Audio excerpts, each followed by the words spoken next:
Mary had a little lamb. We believe that all men are created equal. To the magnificent mosaic that is America. From radio beacon to radio beacon. I have a dream today. Change has come to America. Believe me. Help is on the way. Knock, knock. Who's there? It's a figment of your imagination. Randi Rhodes Show. Turn up your mind. A brutal heat wave still has millions of Americans searching for relief. Trying to chill in the heat? It's kind of hard. Over the weekend, sweltering temperatures reaching record highs across the Northeast. Newark, New Jersey breaking triple digits for 5 days in a row.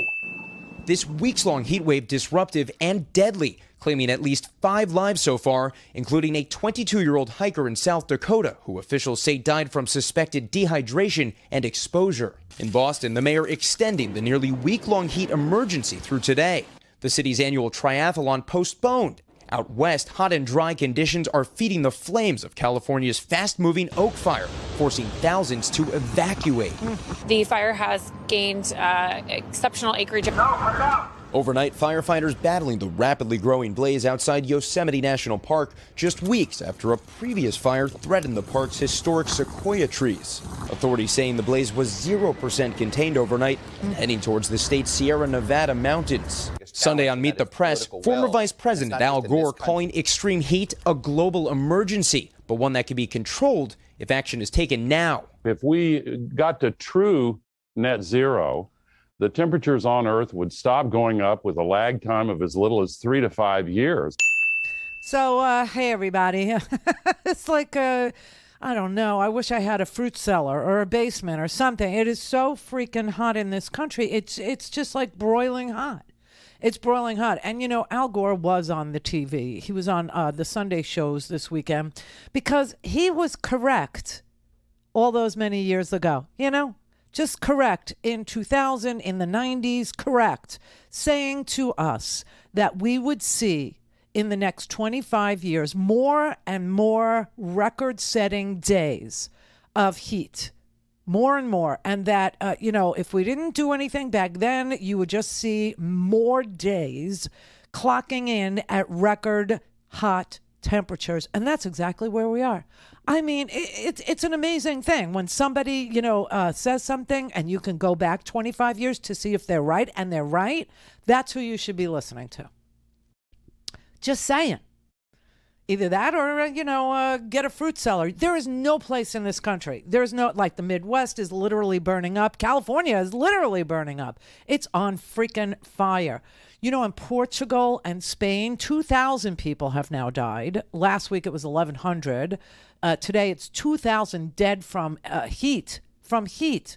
So I don't know. I mean, you know, I feel bad, you know, because they're not used to it. But are we better off because we are? It's just a question. I honestly don't know. But when I look at the Weather Channel, you remember when we used to watch the History Channel, we used to call it the Hitler Channel?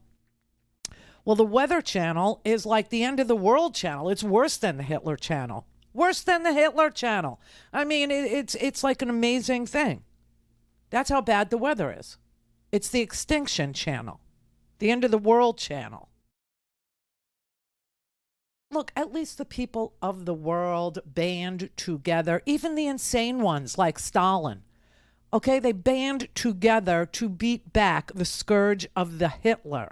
But they don't seem to be doing nearly as well in cooperating on defeating these this climate change, these gases that we're putting into our air to trap heat. That is what is going on.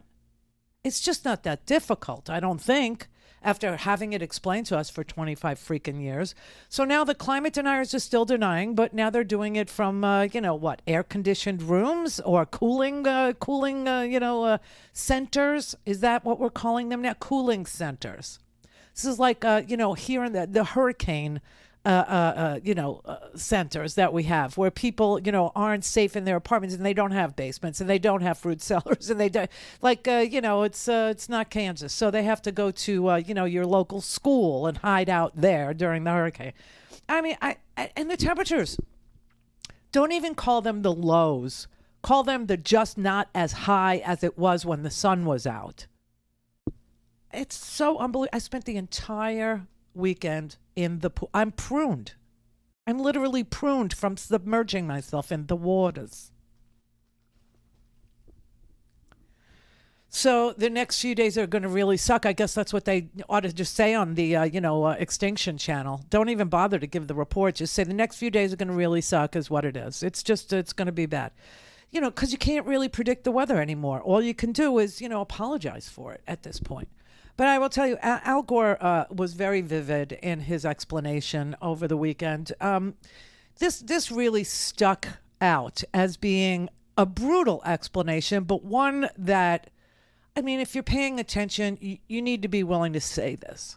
The climate deniers are really in some ways similar to all of those almost 400 law enforcement officers in Uvalde, Texas, who were waiting outside an unlocked door while the children were being massacred. They heard the screams, they heard the gunshots, and nobody stepped forward.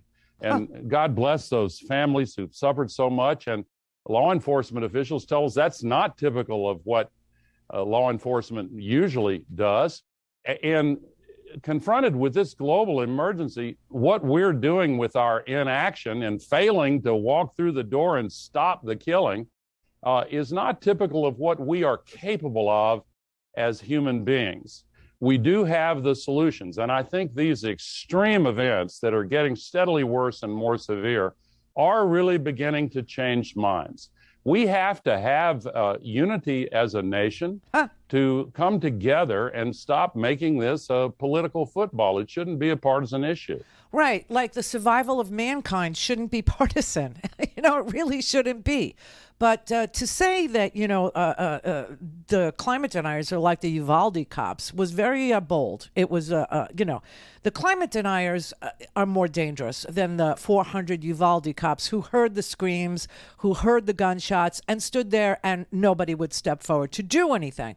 Because, you had 19 little babies die. You had 19 young children die and 2 teachers die in Uvalde. But the climate deniers, they have the ability to cost millions of lives, which is why I'm saying to you, the Weather Channel is now worse than the Hitler Channel ever thought of being. This is so preventable. There's so many good ideas out there. It does take some money. It does take some will. But this lie about, you got to spend $60,000 to buy an electric vehicle.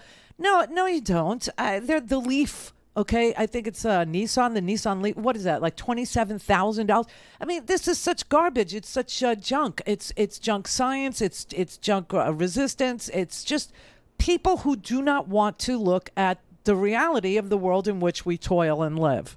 And we're lucky because we can still toil and live. But that's going to, become scarcer and scarcer too. So, nobody is safe. School children, not safe. Oh, Texas, there was a woman who went into Dallas Love Field. I don't know what the hell her deal was, but some 37-year-old woman went into the airport in Dallas today and went into the bathroom and changed clothes, came out with a black hoodie or some, ridiculously menacing looking outfit, and then took out her gun and started shooting. And, apparently the police had to shoot her, but they shot her in the lower extremities because it's Texas, and I'm guessing she was white. And then they arrested her, you see. What are we doing to ourselves? Can anybody answer that question for me? What are we doing to ourselves? I will tell you, between the heat and the Talking Points USA thing, did anybody even see that? That is the sickest, weirdest convention. It makes CPAC look like Disneyland, before Ron DeSantis. That Turning Point USA thing, this is all white supremacists. This is like a really crazy conservative gathering. They all came out to pyrotechnics and weird, creepy production music. And the things they said, oh my God. Want to hear more on your schedule? Go to RandiRhodes.com and buy a stinking podcast.